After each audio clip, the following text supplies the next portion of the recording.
Good evening, Whiskey Club members. Welcome to our February virtual tasting featuring Buffalo Trace and Eagle Rare. As always, Trevor here from my home bar. We got two great bottles for you this month. One was our pick of Eagle Rare 10-year, which I'm excited to get into, and a liter of Buffalo Trace, both barrel picks. So we didn't do the double feature last year. And we're starting off this year with a bang. We got Weller Full Proof last month. February is the double feature, and we got a lot of exciting things in store for you for 2026. So I know a lot of the locations were sold out, but we do have some memberships open. I think if you know anybody that wants to sign up, they got another day or two to sign up if we have an open membership in any locations.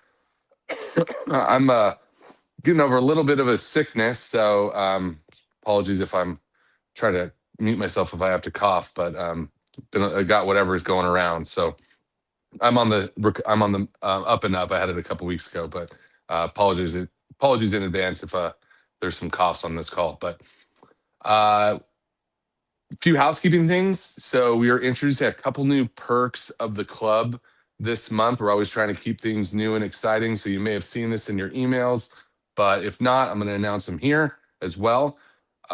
We put a link in the chat on Facebook and YouTube for a form. If you fill out that form and you're part of our loyalty program at Eureka, you get 100 loyalty points for completing that form, confirming you called in and watched me talk about whiskey and talked to our guests and had a good time and tried to win some prizes. So 100 loyalty points if you're part of our loyalty program.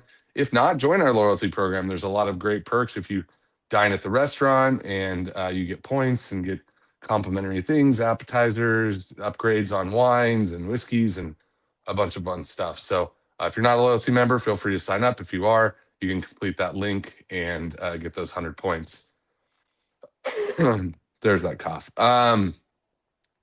We're also introducing priority seating for our Whiskey Club members starting this month. So what that means is you can show up to the restaurant without a reservation with you and up to 5 guests, 6 guests in total, and we'll try to get you sat as soon as possible. That doesn't mean immediate seating. It just means priority. We're going to do our best to get you sat as quick as possible and kind of skip the wait list, depending on the day, the time. It's, again, not going to be right away seating, but we're going to get you moved up as far up the list as possible. That way, you don't have to wait a long time. So we hope that you take advantage of that and come to the restaurant and utilize your 15% off discount, on food and drinks, and come buy some bottles and have a good time. And we hope to see you at the restaurant more often. And so feel free to take advantage of that your 15% off dining discount, but also priority seating. All you got to do is show up, let the host at the host stand know that you're a Whiskey Club member. They'll confirm your membership, and then the manager will work on getting you a table as soon as we can. So lastly, we do have, I don't know when it's going to be available, but we did just select a Woodford Double Oak cast strength pick. That will be an additional release on top of memberships. Hopefully that's going to be available in the next couple months. We do have the Blanton's Gold, the Blanton's single barrel picks available for purchase, as well as a ton of extra fun bottles to purchase. So we're always looking to introduce things to the club. So the next kind of additional bottle available for first right of purchase to our members is going to be our Woodford Double Oak cast strength. And then we're also working on some other fun releases throughout the year.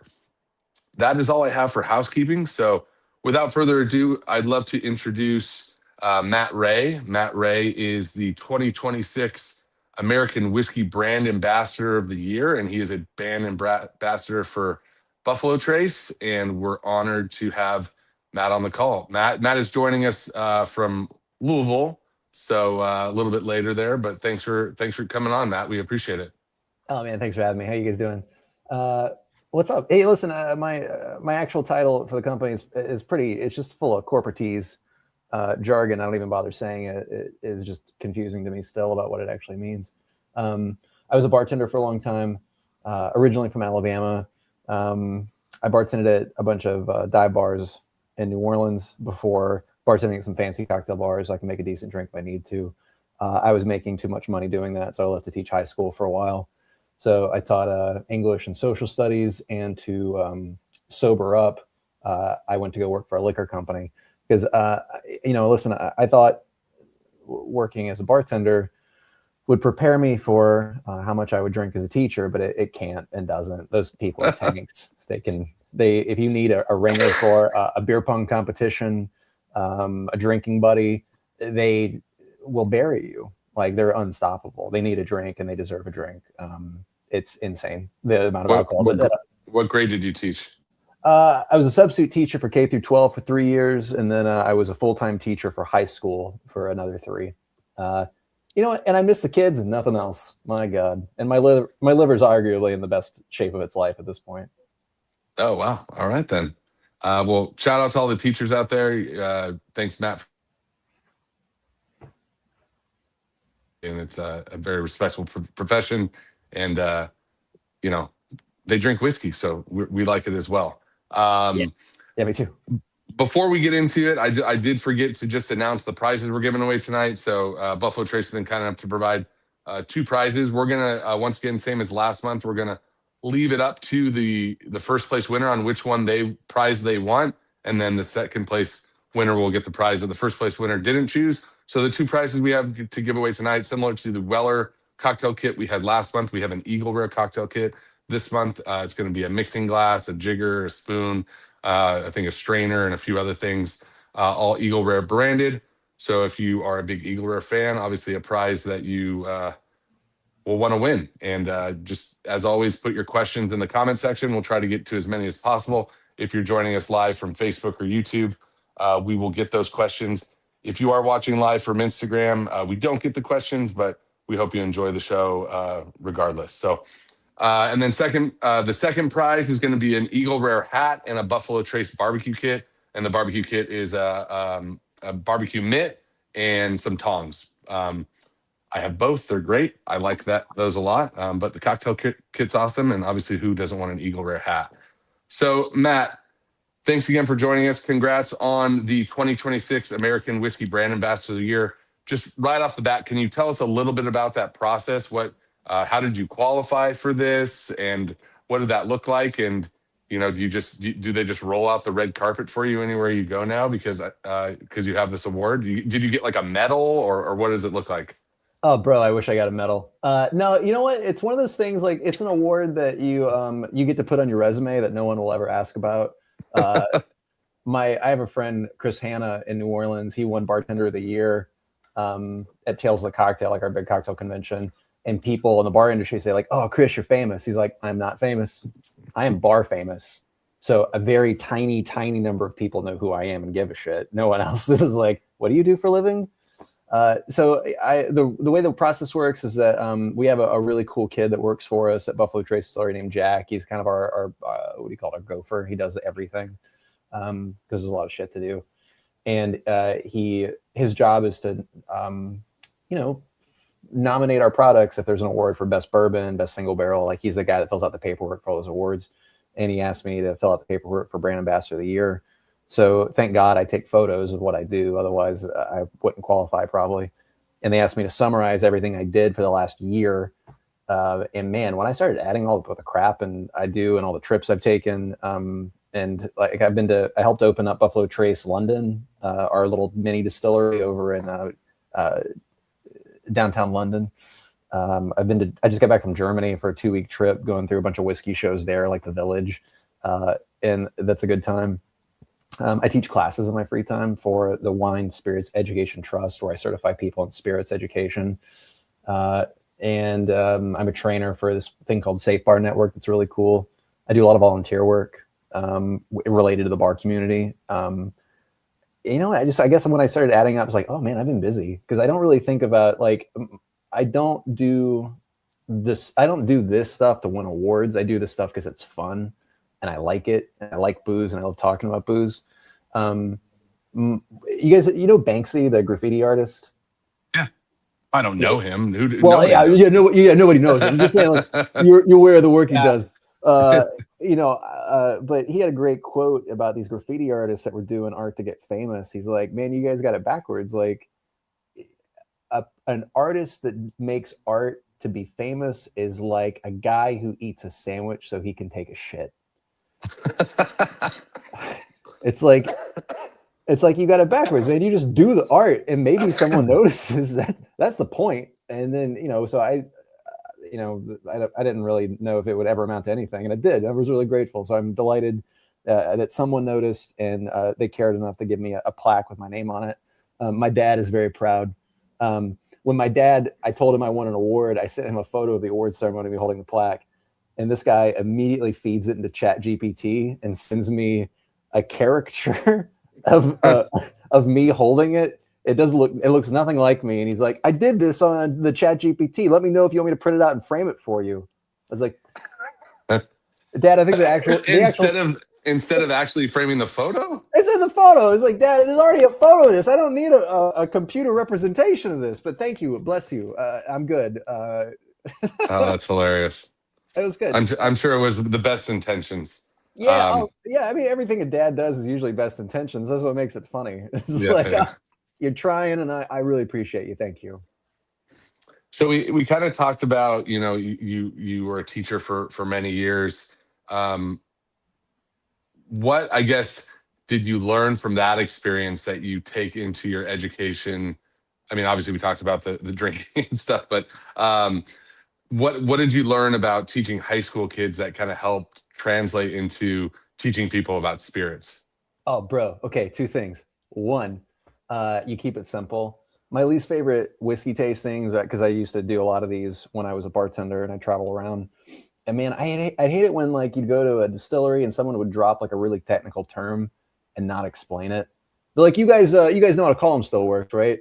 Yeah. Okay. I don't have to explain a column still. Okay, great. Moving on. I was like, I don't know how it works. And like, I'm disincentivized to say anything because now I look like an asshole that I'm stopping the whole class to explain to me how a column still works.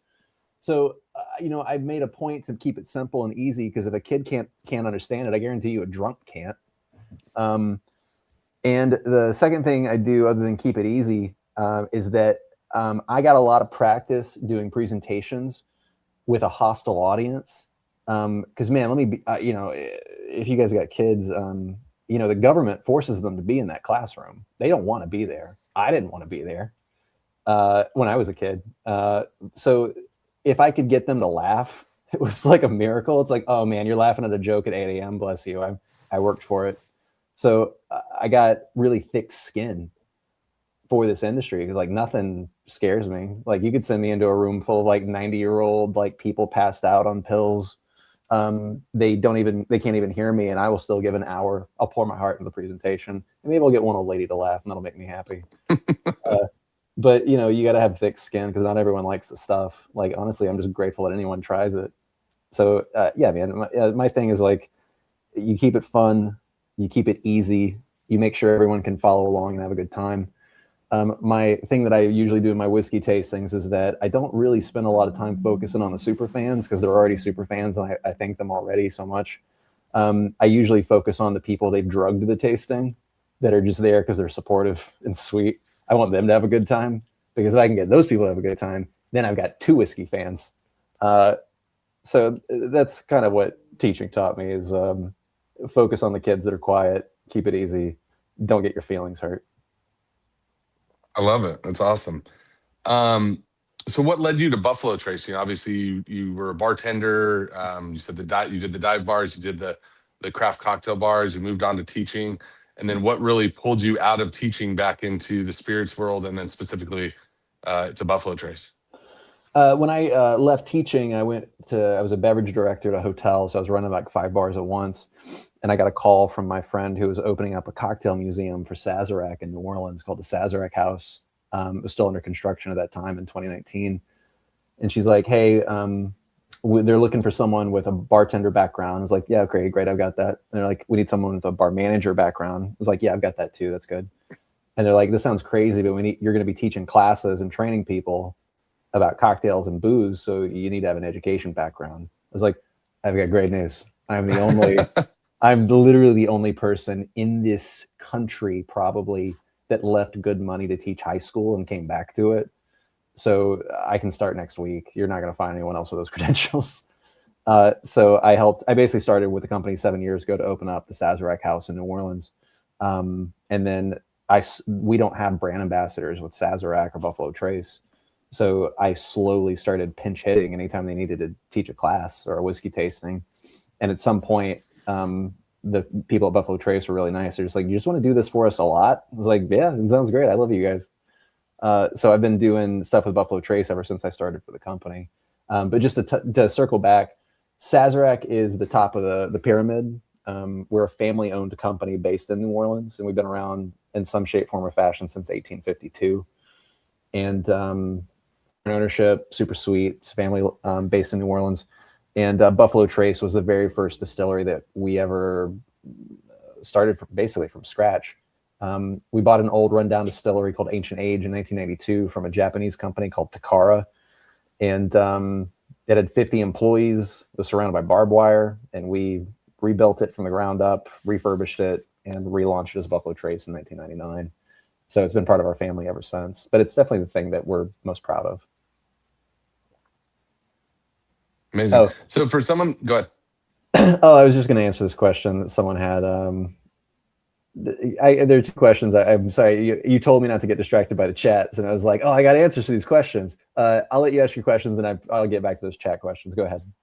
Yeah, if there's something when we get to the Q&A, if there's something that you have seen that you want to address, we can definitely get into it. I don't want to discourage you from you seem like a very people person. I think you just want to please the chat, but we'll get to the chat. I promise. No, I'm easily distracted is the problem. Yeah, same. My wife will tell me your ADHD is showing. That's what she tells me. Yeah, thank God. The booze tamps it down. I listen. They say self-medicating doesn't work, and I disagree. So Buffalo Trace has, we talked, it's a family owned. Buffalo Trace has won more Distillery of the Year awards than arguably any other producer. What do you attribute to that as far as like the systems and the philosophies that have allowed such consistency to scale without sacrificing quality? My favorite thing that we have, and I think our secret weapon that I don't think anyone else can compete with, there's some other technical stuff that I'll probably tell you too that I think is like a secret sauce kind of stuff. We are family owned, so that means we don't have shareholders. So we are never in a hurry to make money. Like, we don't care. And what's cool about the company is that when we measure success for our company, we don't measure it in dollars. Like, our CEO does not give a shit how much money we make. He just cares like, well, okay, how many cases did you sell a Buffalo Trace? How many bottles are people drinking? Because really just want it in people's hands. So the problem that other companies have if they got shareholders is that those people get antsy in hard times and they want money. So like companies like Diageo are always playing on the defense because they're trying to simultaneously please the consumer and their shareholders. And it's really hard to do both. It's really tough to do both. So it allows us a long game that not many people can do. Like Sazerac, our whiskey plan is 100 years. We own forest where we're planting trees that we will not harvest for 70 years, that we will turn into barrels at the cooperage that we now own, where we will put in corn whiskey that we grew on our own farms, and that we will distill at our distilleries and age in our warehouses and sell in 100 years. Like the long-term vision of the company is insane. That's helpful. We're not in a hurry to make money. And we also, because we don't have to make a profit, and there's another point to that, is that we have like 1,000 active experiments happening at Buffalo Trace. Like, we're collecting data on experiments all the time. One of my favorite things at Buffalo Trace is that you can go to our little SKU room where we keep everything we've ever made. And we have failed experiments in these little bottles that are labeled, and the labels are so mean. Like, if we ruined a batch, they're just like, this tastes like trash, absolute garbage. What? And it was like, like a hopped whiskey that just didn't work out, or a 5-grain. We tried making with oat one time. It was like, this is awful. Smells like burnt toast. And it's like crap like that. It's like, oh, wow, you guys are really mean. You don't want us to ever do this again. But then we have really great experiments. Like, sometimes we strike gold, and you find some cool stuff.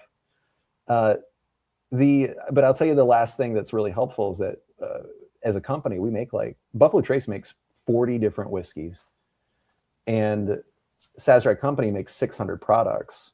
and we make so much money off all the vodka and Fireball that we make that we can afford to sell Eagle Rare 12 for like $40, $50.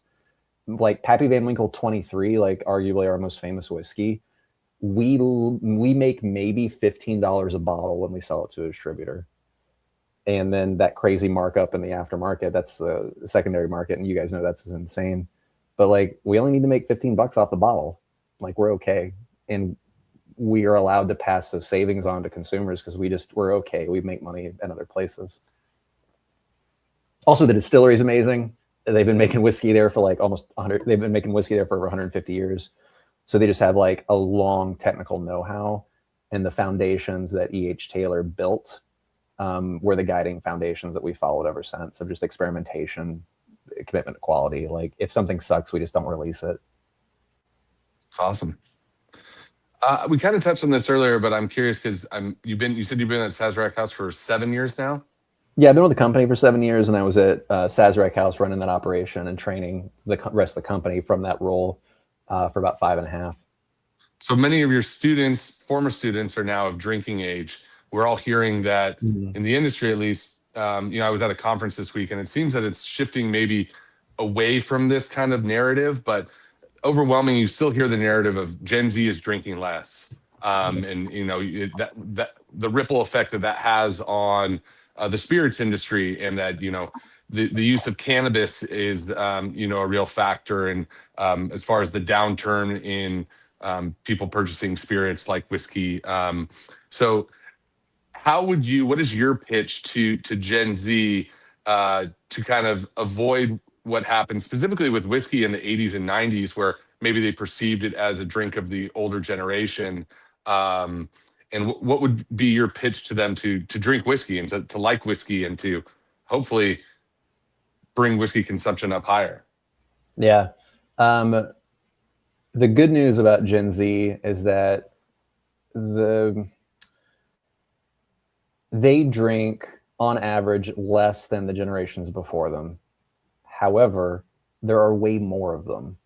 So in total volume, they drink as much as millennials and Gen X did. Also, only half of them are now drinking age. Like it's too early to tell whether or not Gen Z actually is sober or not, because half of them are barely 21. And, most people, they get into bourbon until they're probably mid 20s, 30s at best, if you're lucky. I think I was drinking trash well into my late 20s. I still do, honestly. But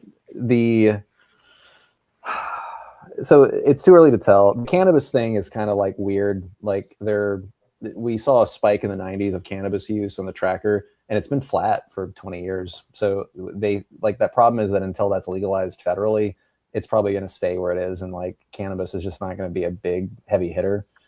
The problem with cannabis too is, and I think the bonus of what makes whiskey superior and alcohol in general superior to cannabis is that when I go to Amsterdam, which I love doing because it's a city built on sin, and I love doing that because I'm from New Orleans.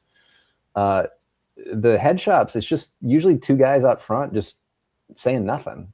They're just high, enjoying the sunshine, and they don't talk. Like there's no conversation that's happening in the head shops over there.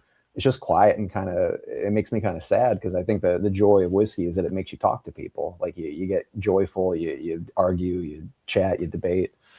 Well, that should help with this whole what's the loneliness epidemic that everyone keeps talking about. So drink more, you'll be less lonely, I guess, is the message, right?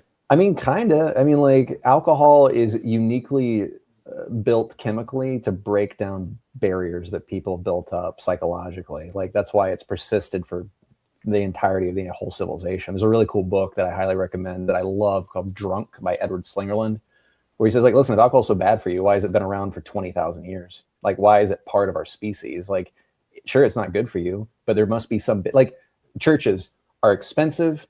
They cost money and time, but they're everywhere.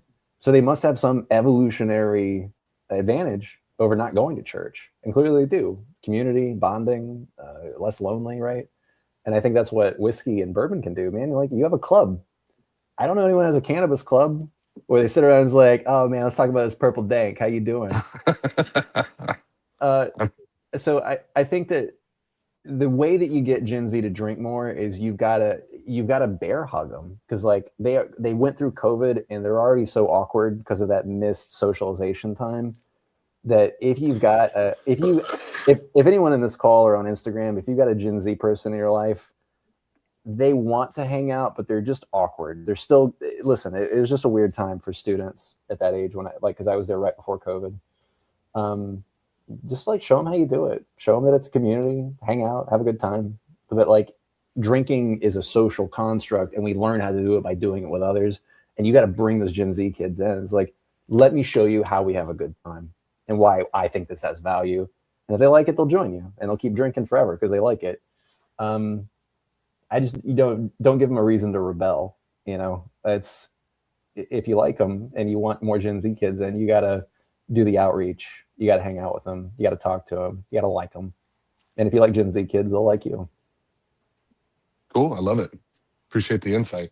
Yeah. Um, let's talk about their featured whiskeys this month. So we have the Eagle Rare 10 year. This is both are barrel picks. So can you tell us a little bit? I mean, I know the majority of our members are extremely familiar with these whiskeys.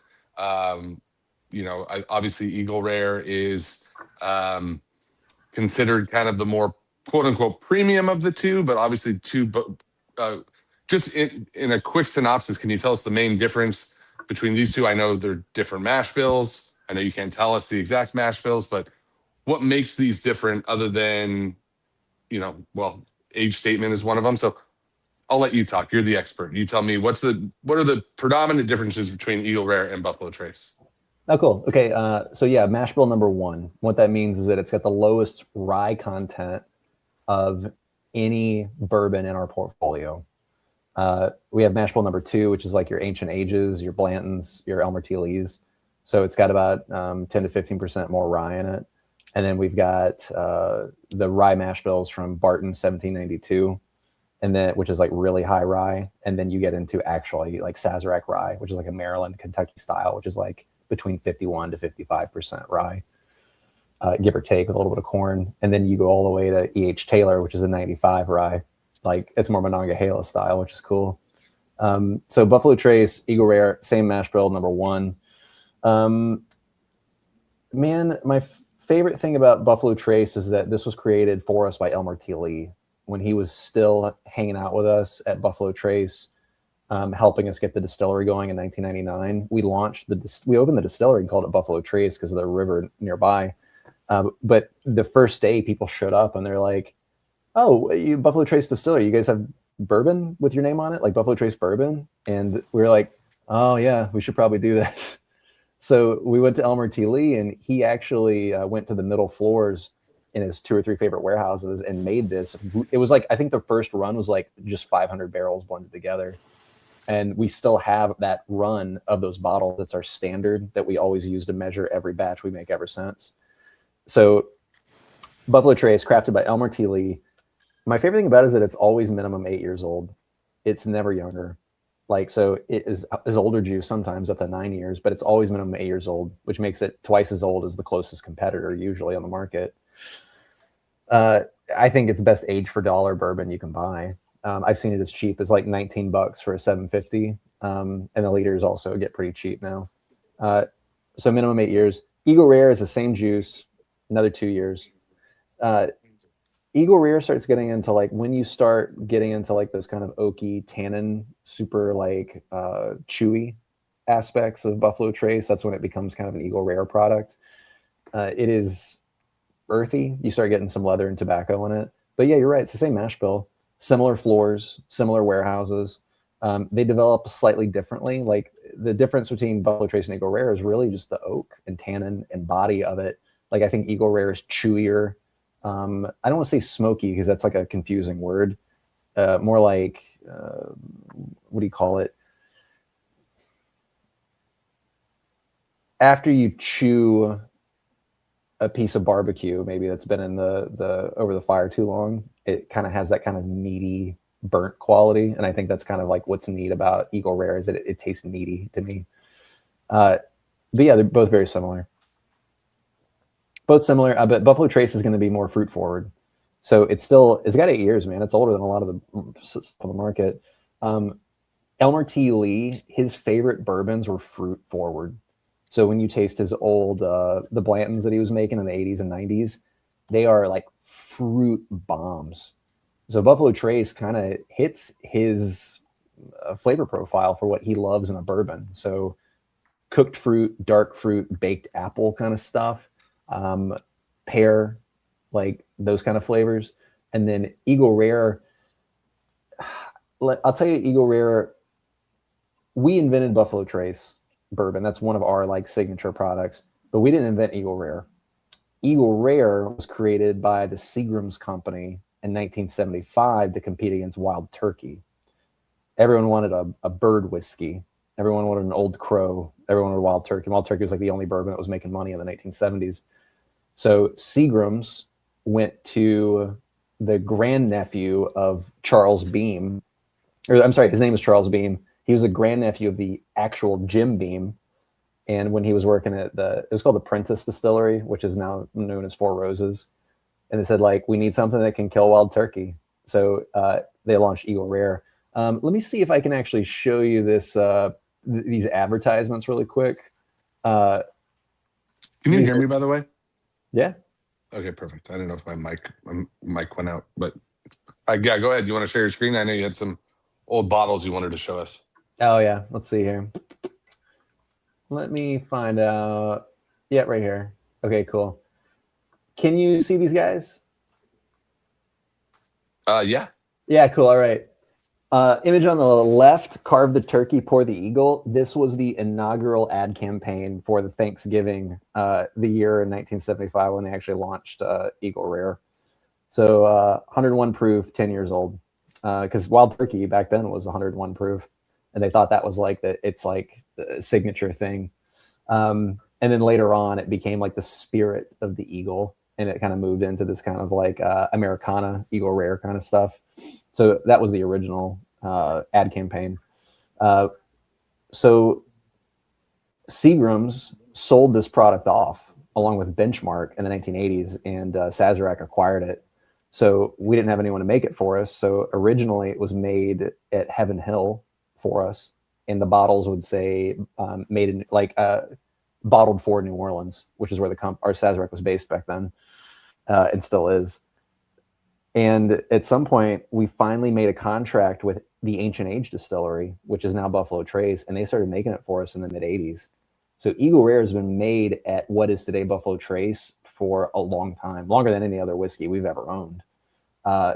So 1985 starts getting made at Ancient Age Distillery, and the recipe changes. I asked Drew Mayville, he was the last master blender for Seagram's, and I asked him, like, Drew, this is not the same juice as what the Four Roses was making. Like, what can you tell me about the original recipes? Like, I don't know. They didn't. I was a blender at the time. They didn't tell me how they made the mash bill. And he's like, I don't think any of those bottles are even around to taste anymore.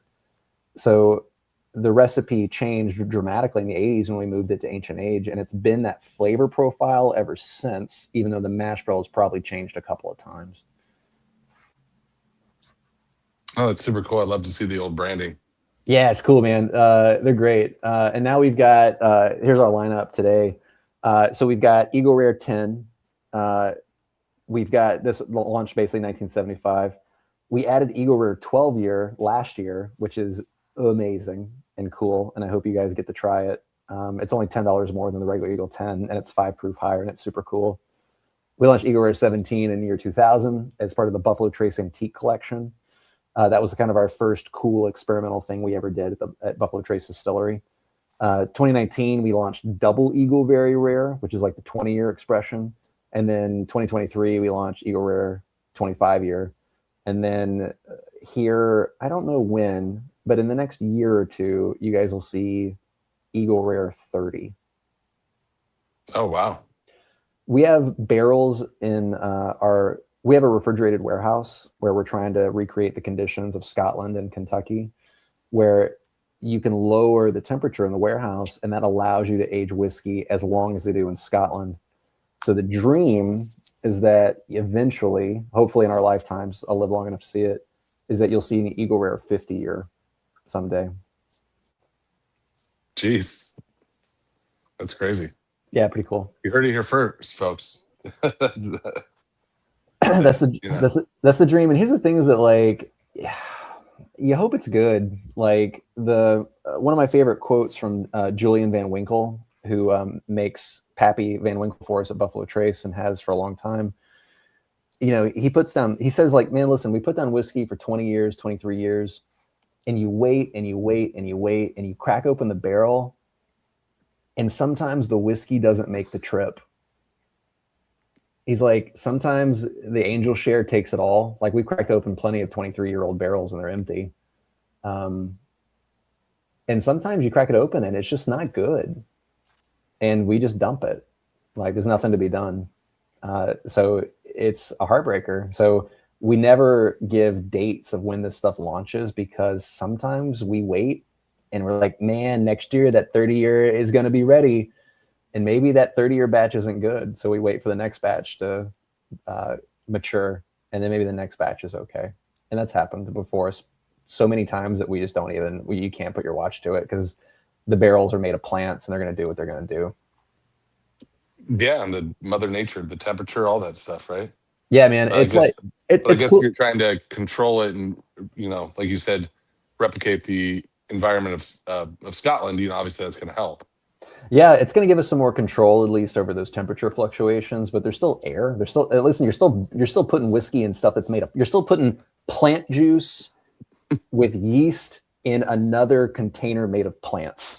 Like it's tenuous, man. Like we have like this kind of, it's like a tiger by the tail. You think you try to do all the right things, and 90% of the time you nail it. But man, that 10%, like sometimes it's just uncontrollable. I love it. So we're going to move on to the tasting portion. I know you don't have these barrels, but all our members, if you have your Eagle Rare bottles, we encourage you to, and your Buffalo Trace, pour yourself a pour of each and kind of throw in the comment section um, what you are tasting. I am tasting Eagle Rare Barrel 008 and Buffalo Trace 663. So as always, everyone got their tasting cards. These tasting notes are going to be pretty generic. With the Buffalo Trace and Eagle Rare picks, we do a distiller's pick, so we let the distillery pick for us. Usually on these barrels, oftentimes I'll go to the distillery and select barrels myself, or they'll send me samples. But most of the time with the Eagle Rare and the Buffalo Trace, we're allowing the distillers to pick for us. So to be honest with you, this is my first time tasting these barrels as well. So you're going to get my raw reaction here. So again, on Eagle Rare 008, I get a ton of leather on the nose just first pass. Some stone fruit like plums or dates, caramel, toffee, creme brulee. But I know and I tasted these already. The Buffalo Trace is much fruitier, so you're going to get these kind of deeper barrel characteristics with the Eagle Rare. One of my favorite notes of Eagle Rare, which is pretty much always there for me, is like this candied orange that I like a lot. That's kind of distinctive for me for Eagle Rare. That always pops out for me. But yeah, I would love to see in the comments what everyone's tasting with their Eagle Rare barrels. Throw in the numbers. Sarah Stapleton says she's tasting Eagle Rare 010. Don't see anybody else, but again, throw it in there if you're tasting. Buffalo Trace, I'm 663. Just caramel, some kind of cereal notes on the nose. Cinnamon pops out for me for Buffalo Trace, pretty common.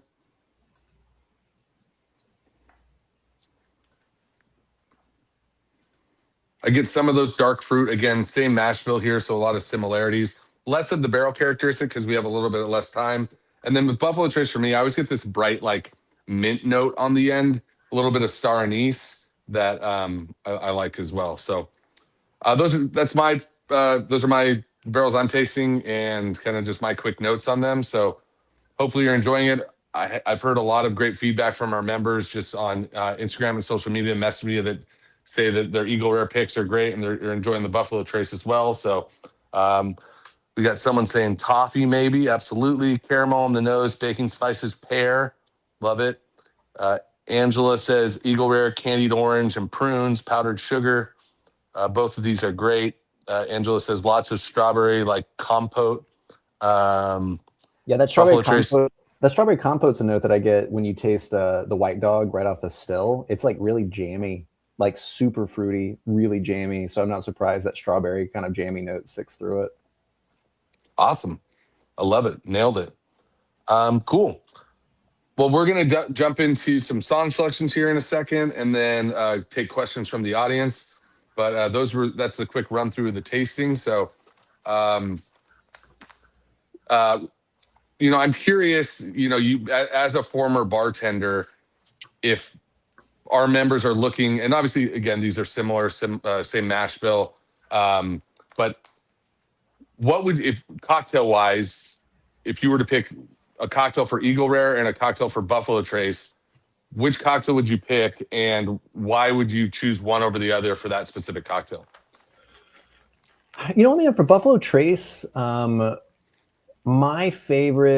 two favorite drinks to make Buffalo Trace, and again, like I love an old fashioned. If I'm going to do an old fashioned, my favorite bitters that we make is called Bitterman's Mole Bitters. It's a chocolate bitters with like cinnamon in it, and it is just like a treat. The guys that made it, the Glassers, they made it originally for aged tequilas, but man, it's so good with bourbon. And we would make a mole old fashioned at the bar I worked at in New Orleans at Cure. I also like this cocktail called a Commodore. It is made with like creme de cacao and lemon juice, and it's real good. And it like those cocoa and chocolate notes go really well with Buffalo Trace. For Eagle Rare, my favorite drink to make with it is called a Revolver. It's a San Francisco modern classic from the mid-aughts, but it's a Manhattan kind of drink. So a Manhattan is 2 ounces of booze, 1 ounce of sweet vermouth, 2 dashes of bitters, usually orange. So this bartender did the Mr. Potato Head School of Bartending, where he swapped out the vermouth for a coffee liqueur.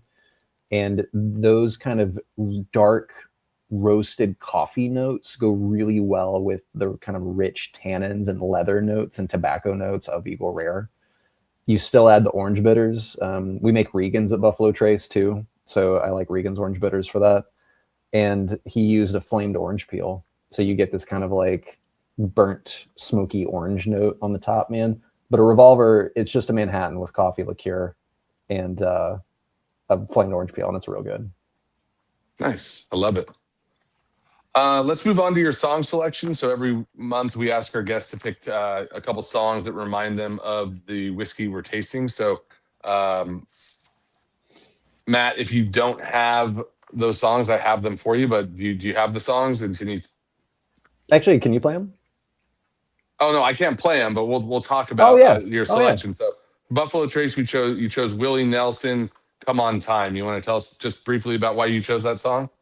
Yeah, man. Like my favorite thing about Buffalo Trace and the kind of the identity that we have at that distillery is that we just kind of keep our heads down and just keep moving. I think our motto there is honor tradition, embrace change. You know, like you like we're trying to keep standards as high as they were 150 years ago, which is hard because E.H. Taylor was not good with money. And he didn't care about making a profit. He only cared about making the best whiskey possible. And we're also trying to pay the rent while also making the best whiskey possible. And I like how Willie Nelson sings this really kind of stripped down country music. Like it's not frilly, it's not old timey. It's just like this perfect encapsulation of just someone that's just like totally confident, totally comfortable, going to make the music they want. And this Come On Time song, listen, the thing I love about bourbon and the thing I hate about bourbon is that you can't turn on a spigot to make more of it.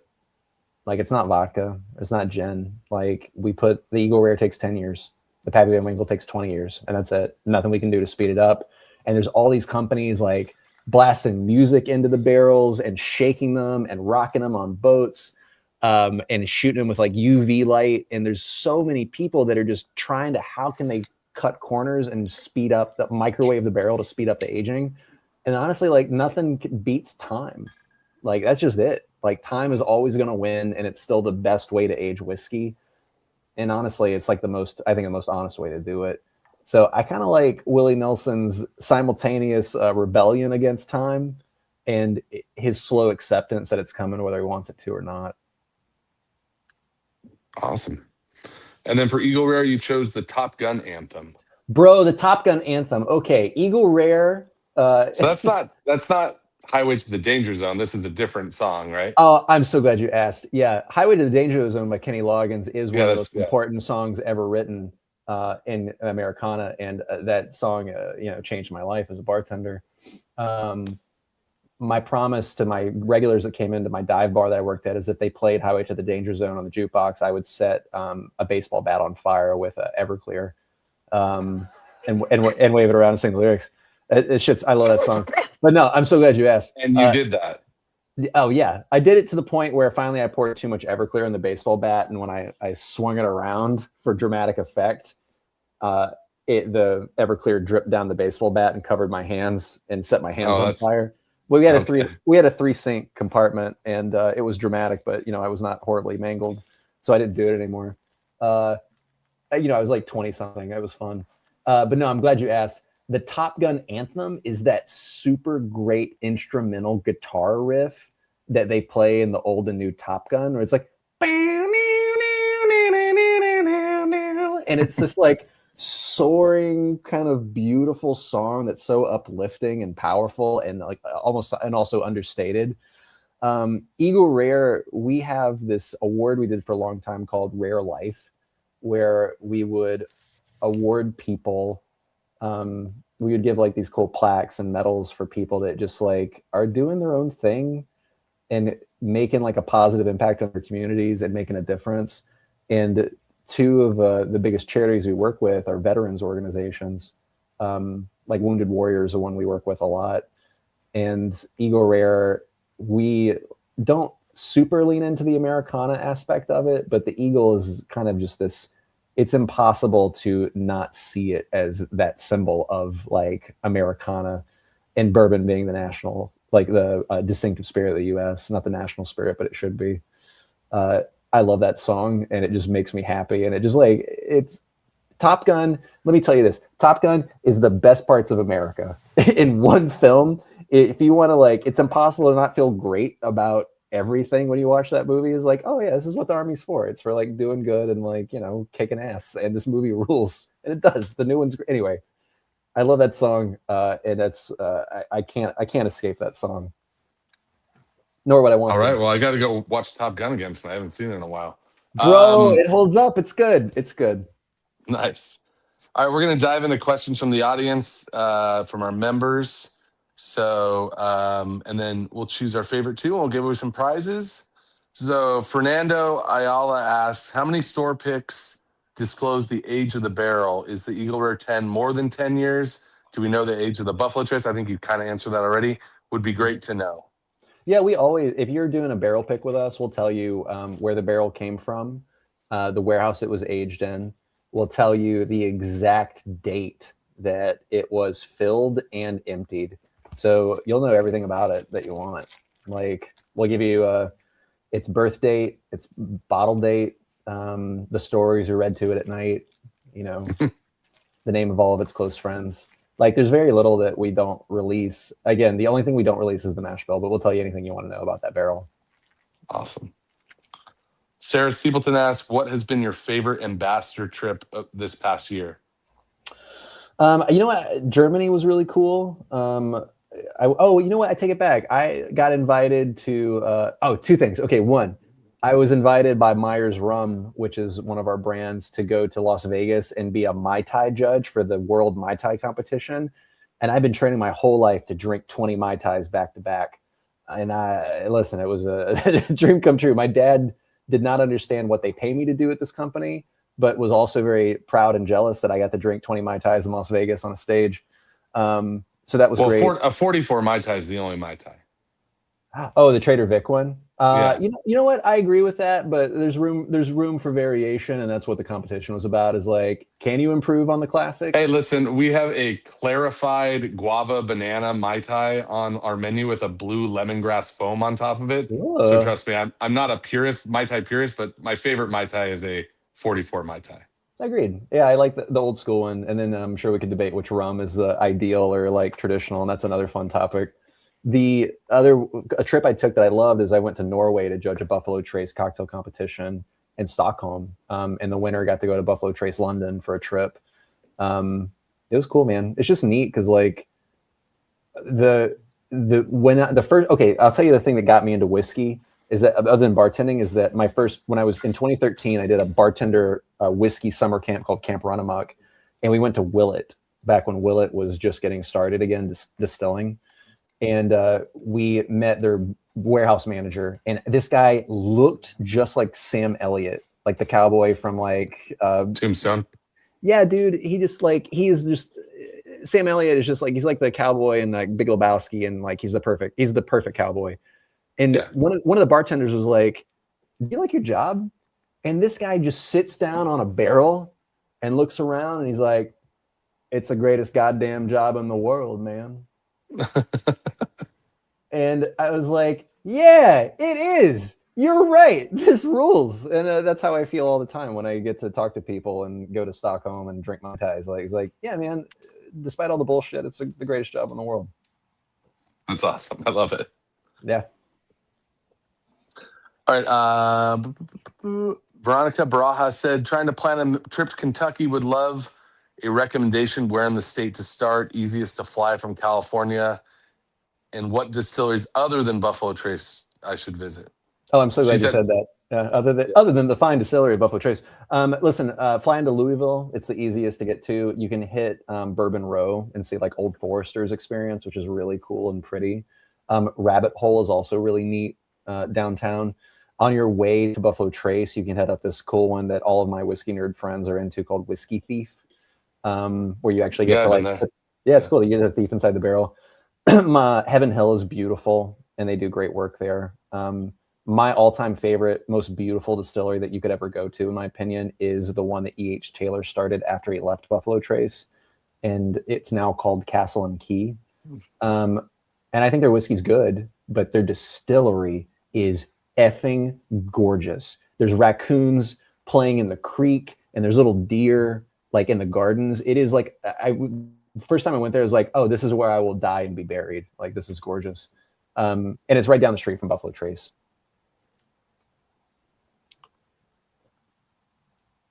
Awesome. Scott McLemore asks, what's a question you wish people would ask during your tastings, but almost never do? Matt, are you drinking water? Are you sleeping enough? Did you call your mom? When was the last time you called your grandma? Are you taking care of yourself? No, actually, I don't have any questions that I wish they'd ask.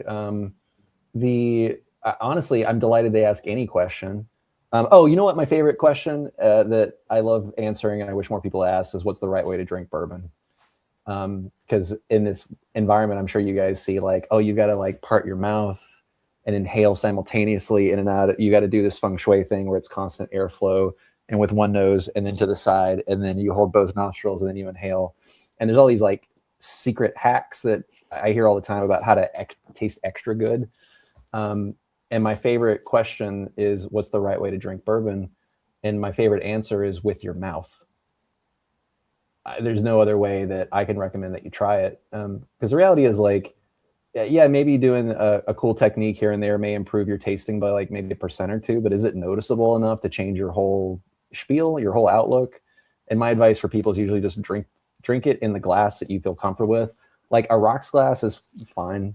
Like it's not the end of the world if you can't find a Glencairn. And it's honestly easier in your nose because you don't like get as much alcohol vapor up your schnoz. Yeah, man, just like drink it the way you like. Like it's booze. Please just enjoy it. That's the only thing I really hope people do. I love it. All right. Let's see here. These are great questions. Thank you. Bless you. Bless your biscuits.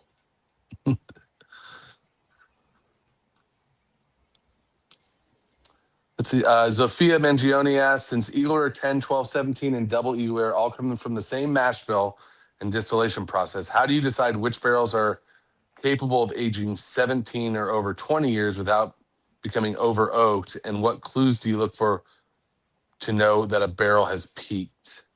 Oh yeah, okay. We have they're called barrel managers or warehouse managers, and these guys, their job is to actually thief whiskey out of these barrels like twice a year and monitor their progress across the whole distillery. Like they're on a rotation all the time.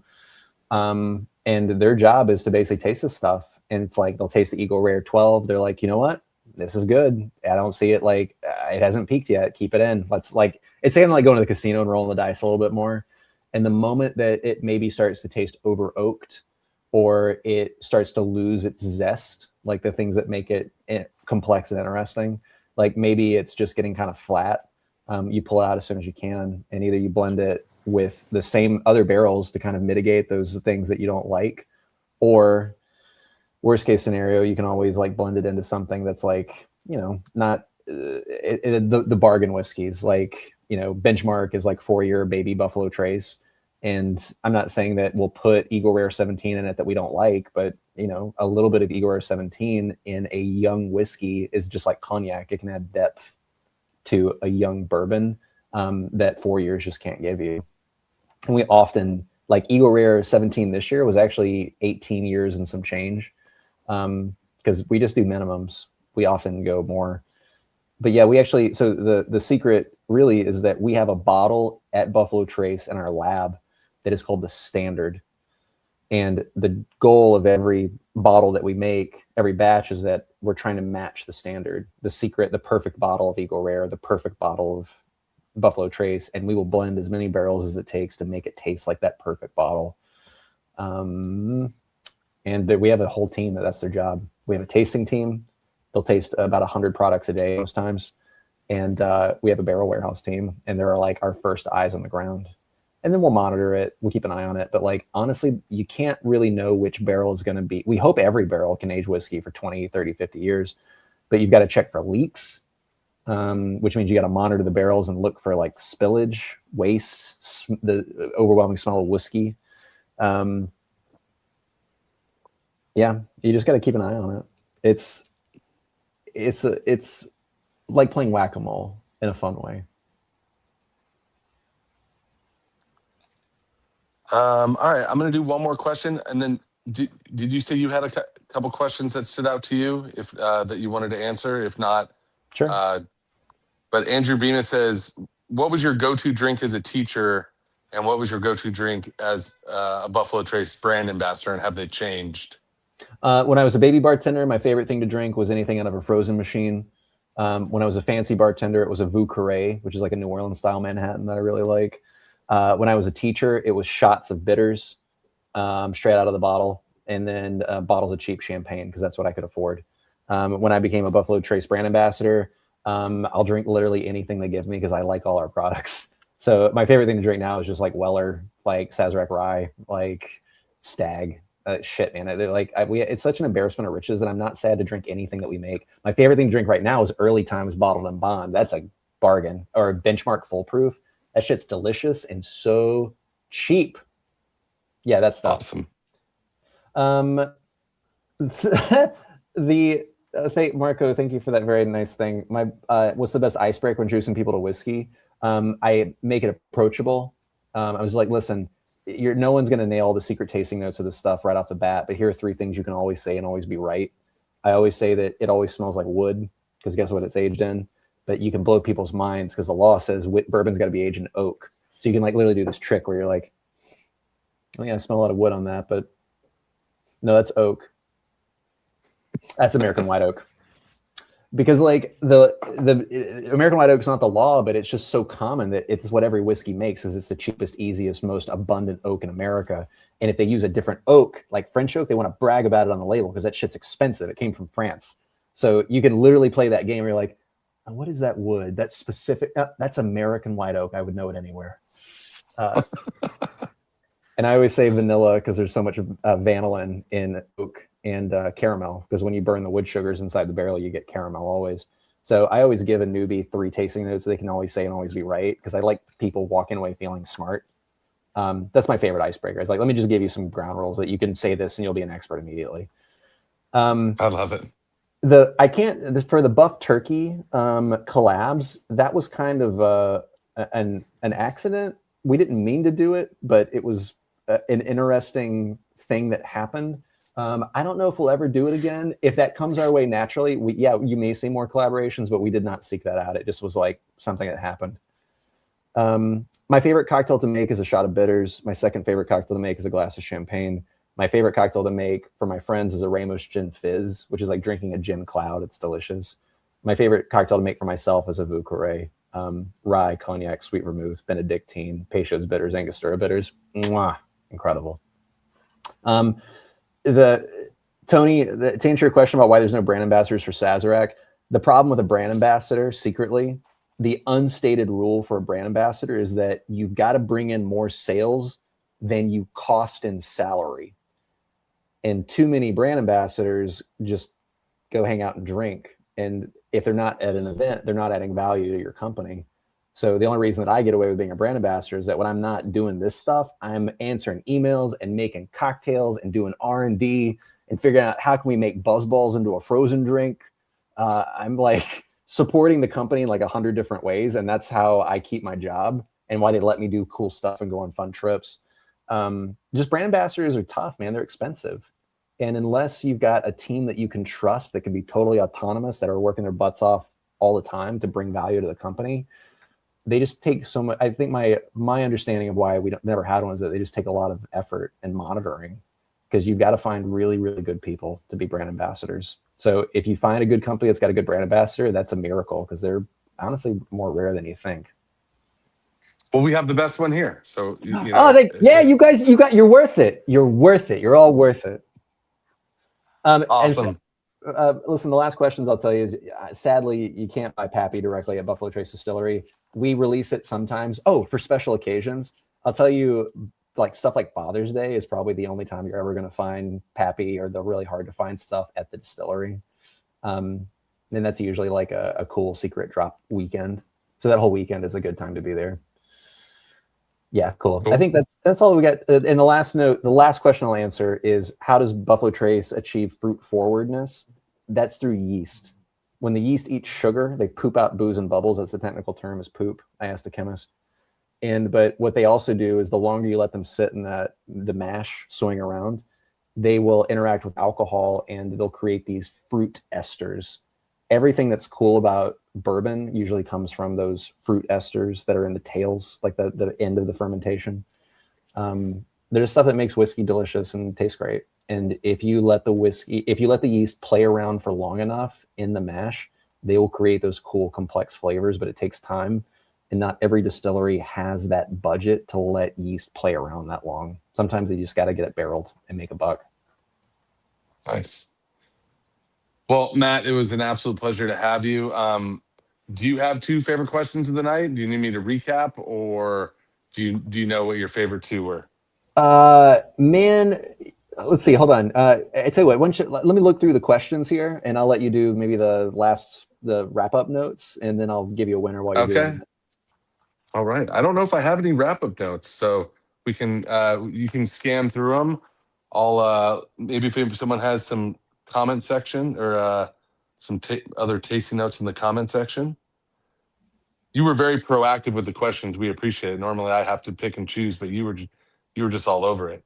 Oh, thanks. Listen, dude, I love questions. I love good questions, hard questions. It's like, dude, I love talking to people. Thank you for these questions.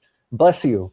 Again, as a high school teacher, I'm used to no one saying anything for hours. So I'm just delighted that anyone gives a shit, and you guys care so much. Thank you. I really liked the question about what are the distilleries that I would recommend on the Buffalo Trace, or like on the Buffalo Trace Trail, the bourbon, like through a bourbon trip, other than Buffalo Trace. Bless you for saying that. I really appreciate that call out. Like, other than the fine products of Buffalo Trace, where else would you recommend we go visit? It's like, oh my God, thank you. It's such a thoughtful question. Because I love bourbon and I love there's so many people making great whiskeys. And I think that we all do better when we support each other.